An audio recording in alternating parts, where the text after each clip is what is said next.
ఓ కేంద్ర మంత్రి ఆదాయం 140% పెరిగింది. ఎన్నికల అఫిడవిట్లో ఆ ప్రకారంగానే ఆయన తన ఆదాయం 140% పెరిగిందంటూ వెల్లడించారు. మరి ఇంత పెరిగిందంటే ఆయన ఆదాయం ఎన్ని వేల కోట్ల ఉంటుంది అనుకోకండి, జస్ట్ 6 లక్షల రూపాయలేనట.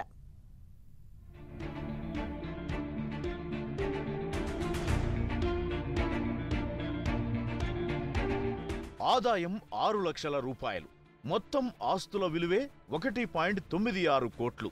కేంద్రంలో చక్రం తిప్పే ఓ కేబినెట్ మంత్రి ఆదాయం ఇంతేనంటే ఆశ్చర్యపోక తప్పదు.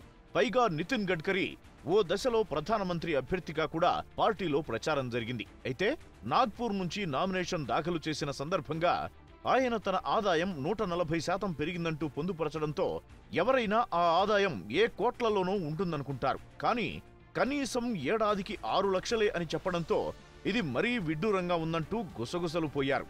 2013-14లో గడ్కరీ ఆదాయం మరీ తక్కువగా 2.4 లక్షల రూపాయలేనట. అయితే తన భార్య కొన్న భూములు, అపార్ట్మెంట్లు మాత్రం భారీగా రేట్లు పెరిగాయని చెప్పడం విశేషం.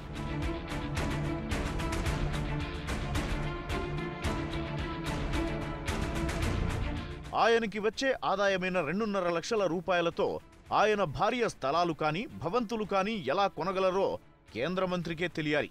పైగా ఆయన భార్య కంచన్ రాబడి మాత్రం 4,60,000 నుంచి ఏకంగా 40 లక్షలకు పెరగడం విశేషం.